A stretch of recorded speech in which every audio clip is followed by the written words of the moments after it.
Hello and welcome to synopsis. I am Krishna. This is lecture for the Hindu and Indian Express in 5 minutes. आज है Sunday, तो Sunday को होता है हमारा साइंस एंड टेक का एक्सप्लेन पार्ट द हिंदू में आया करता है। इसमें हम करंट अफेयर्स के जो इश्यूज़ हैं 2020 और 50-50 सीरीज़ उनको भी इंक्लूड करते हैं। This is stand alone course also. तो ये लेक्चर साइंस एंड टेक का है, इस वजह से हिंदू में 2020 में और साइंस एंड टेक तीनों कोर्सेज़ में रहने वाला है। तो देखते हैं आज साइंस एंड टेक में क्या न्यूज़ है। 2 ब्लैक होल मर्ज हो गए तो उनका डिटेक्शन किया है लीगो ने। जब से लीगो बनी है पहली बार ऐसा कुछ डिटेक्शन किया है, तो ये चीज़ आप रट सकते हो।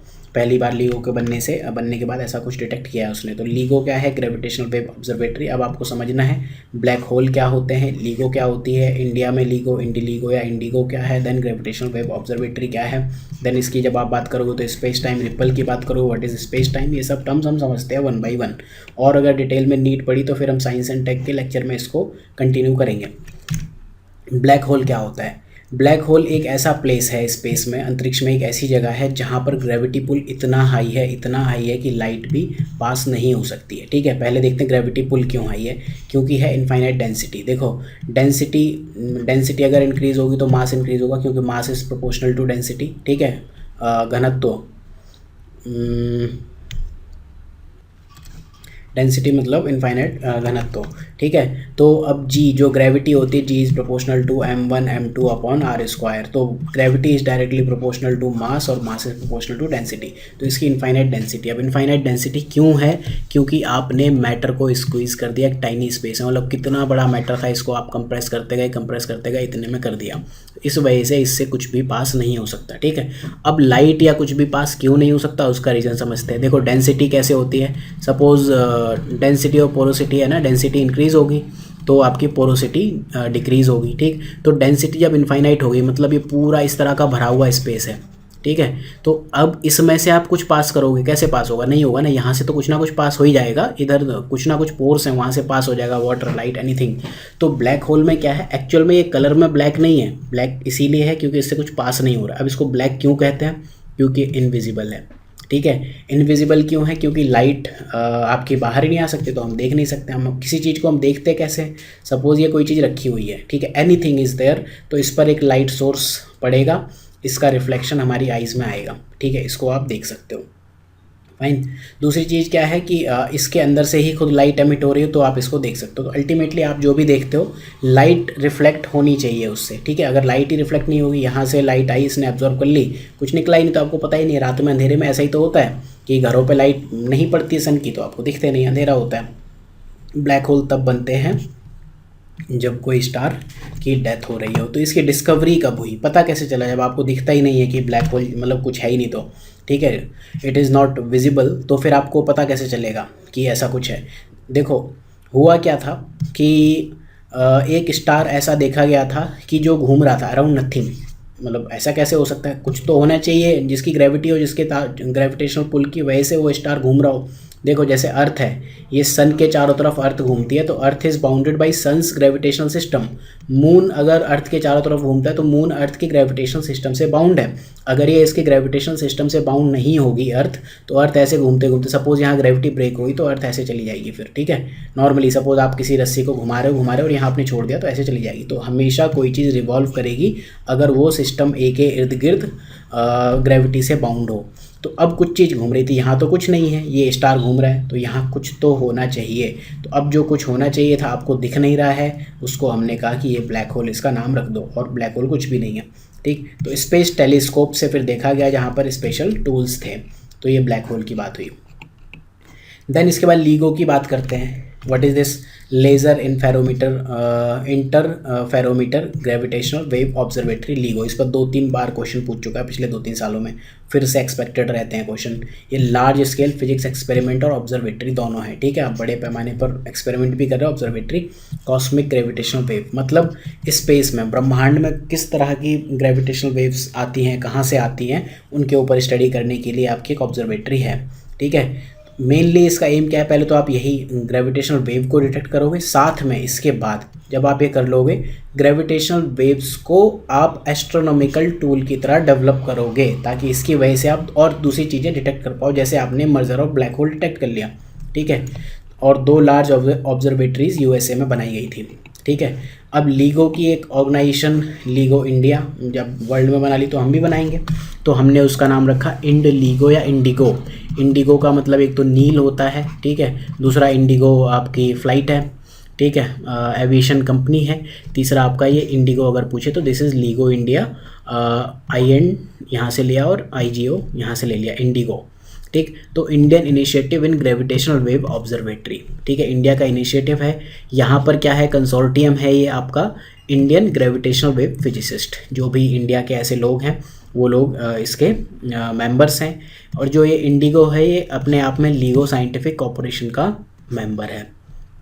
यहाँ क्या है, ये इंडिगो है कहाँ पर, बनाई कहाँ पे गई है, ये हिंगोली में है, ठीक है। अब वो डापर का हिंगोली है ना, कुछ भी खाओ सफ़ा चट, तो नाम भी ऐसी जगह ढूंढी गई है कि मतलब हिंगोली, ठीक है। तो हिंगोली महाराष्ट्र में एक डिस्ट्रिक्ट है, आपको ये नाम याद रखना है, औंध नागनाथ, ठीक है।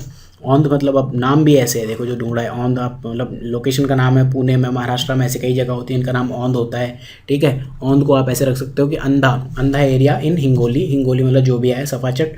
तो ये आपकी जो इंडिया की इंडिगो बनाई गई है, ये एडवांस्ड एक्सपेरिमेंटल फैसिलिटी है, मल्टी इंस्टीट्यूशनल ऑब्जर्वेटरी प्रोजेक्ट है, बहुत सारे इंस्टीट्यूट्स काम करेंगे, DAE करेगा काम, DST काम करेगा, उनको हम देखते हैं। तो ये आपका औंध नागनाथ हिंगोली महाराष्ट्र में है, लोकेशन ये है, गूगल मैप ऐसे यूज़ करना सीख लो, ठीक है। देन इसको जो प्लानिंग की गई थी वो की गई थी DAE और DST, एटॉमिक एनर्जी डिपार्टमेंट, परमाणु ऊर्जा विभाग और department of science and technology, इन्होंने किया था। कोऑर्डिनेशन एजेंसीज़ क्या हैं ये आप याद कर सकते हो, 2 एजेंसीज DAE की हैं, एटॉमिक एनर्जी डिपार्टमेंट की, और एक है यूनिवर्सिटी, ठीक है, institute for plasma research IPR। India में फ़िलहाल जो फ्यूज़न, न्यूक्लियर फ्यूज़न से रिलेटेड जो भी स्टडी हो रही है वो IPR में हो रही है। न्यूक्लियर फिजन में क्या होता है, यूरेनियम मतलब एक बड़े मॉलिक्यूल को हम ब्रेक करते हैं, फ्यूज़न में क्या होता है, H+H से मिलके आपका H2 या फिर हीलियम बनता है, ठीक है। तो ये आपका न्यूक्लियर फ्यूज़न की स्टडीज़ IPR में होती हैं, तो IPR वाले लोग इसमें काम कर रहे हैं। Raja Ramanna centre for advance technology ये काम कर रहे हैं इसमें, और ये आपका पुणे का एक inter university centre for astronomy and astrophysics, ये पुणे यूनिवर्सिटी के अंदर है। अब ग्रेविटेशनल वेव्स समझ लेते हैं कि ग्रेविटेशनल वेव्स क्या होती हैं। ये होते हैं डिस्टॉर्शन और ripples in space time. Gravitational waves के बारे में हम डिटेल में एक साइंस एंड टेक के लेक्चर में देख लेंगे। स्पेस टाइम फैब्रिक में इस तरह का डिस्टॉर्शन होती है। नॉर्मल अगर आपका स्पेस टाइम इस तरह से दिख रहा है तो ग्रेविटेशनल वेव ये है, ठीक है। स्पेस टाइम को अभी हम समझेंगे क्या होता है, ठीक। ये पास हो सकती है किसी भी मैटर से विदाउट इंटरेक्टिंग विद इट, मतलब मैटर से पास हो गई लेकिन इंटरेक्ट नहीं कर पा रही है, ठीक है। और ये अपने साथ एनर्जी ले जाती हैं ग्रेविटेशनल रेडिएशन की तरह। पहली बार इनको प्रेडिक्ट किया गया था, अल्बर्ट आइंस्टाइन ने खुद ही प्रेडिक्ट किया था अपनी थ्योरी ऑफ जनरल रिलेटिविटी, सापेक्षता के सिद्धांत के आधार पर उन्होंने 1916 में डिटेक्ट कर दिया था कि मतलब प्रेडिक्ट कर दिया था कि ऐसा होगा। सोर्सेस क्या होते हैं ग्रेविटेशनल वेव्स के, जो भी वॉयलेंट या एनर्जेटिक ऊर्जावान प्रोसेस होते हैं यूनिवर्स में, वो जैसे ब्लैक होल का बनना, ब्लैक होल है आपका, supernova, neutron star, big bang, ये सारी चीज़ें, तो यहाँ से ग्रेविटेशनल वेव आ सकती है। अब जो हमने यहाँ बात की थी कि ग्रेविटेशनल वेव्स आर डिस्टॉर्शन और रिपल्स इन स्पेस टाइम, तो ये व्हाट इज स्पेस टाइम, ये क्या होता है, ठीक है।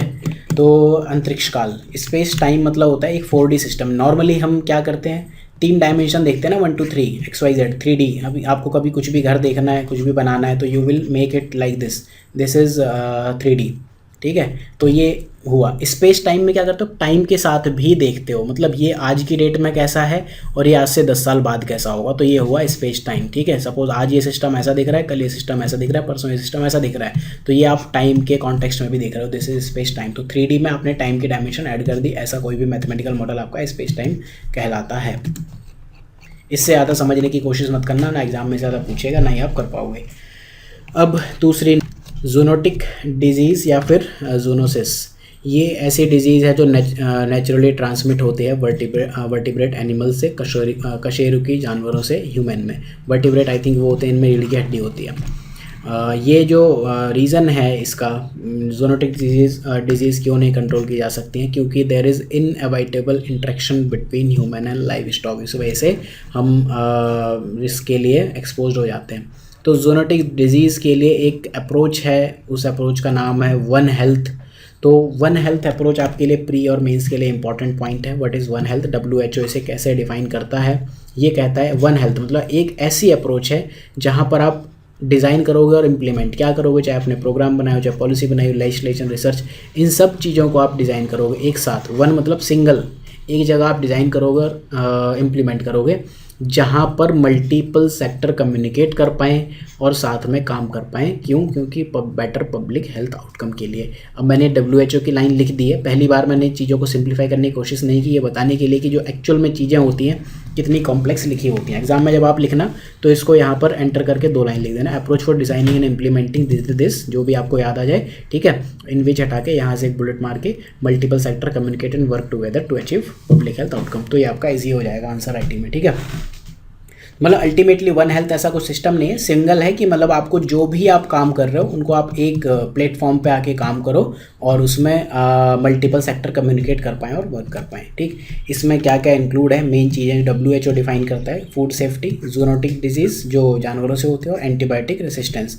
एंटीबायोटिक रेसिस्टेंस क्या होता है, हम लोग को कुछ बीमारी हुई, हमने एंटीबायोटिक खा ली, ठीक है, तो एंटीबायोटिक अल्टीमेटली किसी बैक्टीरिया को मारने के लिए है, ठीक है।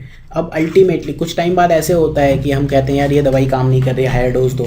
तो एंटीबायोटिक रेसिस्टेंस क्या है, उस बैक्टीरिया ने उस दवाई के अगेंस्ट ही रेसिस्टेंस डेवलप कर लिया, मतलब अब उस एंटीबायोटिक से वो बैक्टीरिया नहीं मर सकता है, तो इसे एंटीबायोटिक या फिर एंटी माइक्रोबियल रेसिस्टेंस कहते हैं। तो अब आगे वन हेल्थ को कैसे यूज़ कर सकते हैं, देखो आगे दिक्कत क्या है कि अभी तो कोविड-19 चल रहा है, आगे भी it is difficult, very difficult to predict, at least जो आपके करंट टूल्स हैं उनके साथ, तो कि कहाँ नेक्स्ट आउटब्रेक होगा या कब होगा आपको पता ही नहीं चलेगा, ठीक है। आउटब्रेक की फ्रीक्वेंसी बढ़ सकती है, टाइम बढ़ सकता है, ठीक है, लगातार बढ़ता जाएगा।